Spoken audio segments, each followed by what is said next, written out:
আগুনের লেলিহান শিখায় গলে যাচ্ছে ধাতব রাইফেল, ধোঁয়ার সাথে মিলে যাচ্ছে এক ভয়াবহ ইতিহাস। কেউ ভাবেনি একদিন এমন দৃশ্যও দেখা যাবে,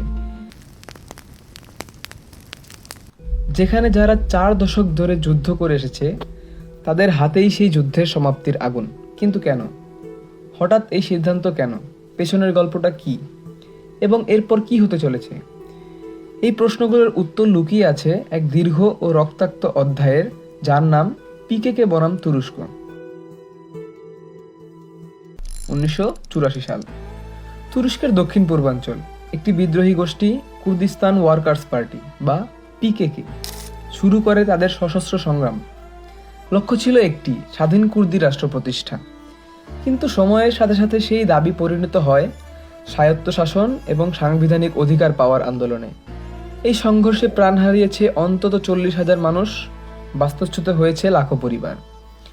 ইরাকের উত্তরাঞ্চলের কুর্দি অধ্যুষিত এক অঞ্চলে আয়োজন করা হয় এক ছোট অথচ ঐতিহাসিক অনুষ্ঠানের।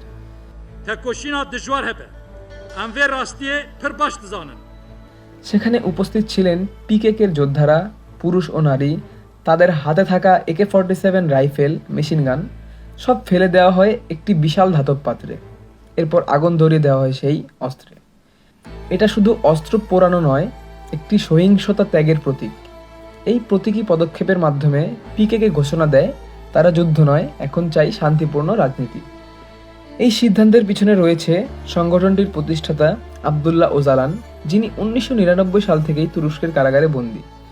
তিনি ফেব্রুয়ারিতে একটি আহ্বান জানান, আমাদের লড়াই এখন থেকে হবে গণতান্ত্রিক পথে, রাজনৈতিক আদর্শে। এরপরই মে মাসে পিকেকে ঘোষণা করে তারা অস্ত্র ত্যাগ করছে এবং সেটা বাস্তব রূপ নিচ্ছে।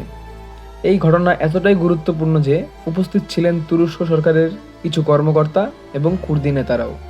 তুরস্কের প্রেসিডেন্ট রিসেপ তাইয়িপ এরদোয়ান এই পদক্ষেপে বলেছেন, এটা আমাদের ইতিহাসের এক বেদনাদায়ক অধ্যায়ের সমাপ্তি। তিনি আরও বলেন, একটি শক্তিশালী তুরস্ক, একটি শান্তিপূর্ণ ভবিষ্যতের দরজা খুলে যাচ্ছে আজ। তবে এখানেই শেষ নয়। তুর্কি সরকার জানিয়েছে শান্তি প্রক্রিয়া তদারকির জন্য একটি সংসদীয় কমিশন গঠন করা হবে। তবে প্রেসিডেন্ট এরদোয়ান জোর দিয়ে বলেছেন, এটা কোনো দর কষাকষির ফল নয়, আমরা সন্ত্রাসের কাছে মাথা নত করিনি।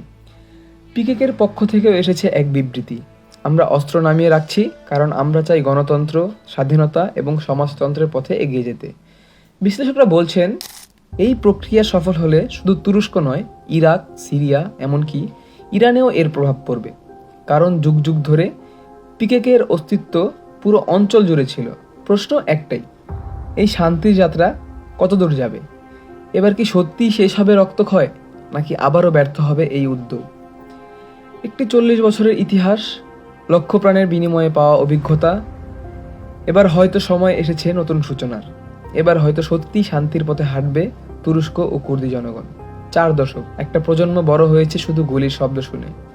একটা শিশু চোখ খুলেছে পাশে রাইফেল দেখে। মা হারিয়েছেন সন্তান, ভাই হারিয়েছে ভাই। আজ সেই অস্ত্র পুড়ছে আগুনে। কিন্তু প্রশ্ন থেকেই যায়, যে আগুনে পুড়ছে রাইফেল, সেই আগুন কি নিভাবে মানুষের ঘৃণা? সেই আগুন কি পুড়িয়ে ফেলবে দীর্ঘদিনের অবিশ্বাস? এই পথ সহজ নয়। শান্তি শব্দটা অনেক বড়, অনেক কঠিন। তবু আজ যে দৃশ্য আমরা দেখছি তাতে একটা আশার আলো আছে। তাতে আছে যুদ্ধ শেষ করার সাহস আর মানবতার সম্ভাবনা। সংঘাত নয়, সমাধানের গল্প নিয়ে আমরা ফিরবো আবার। সাথে থাকুন পাবলিক পালসের।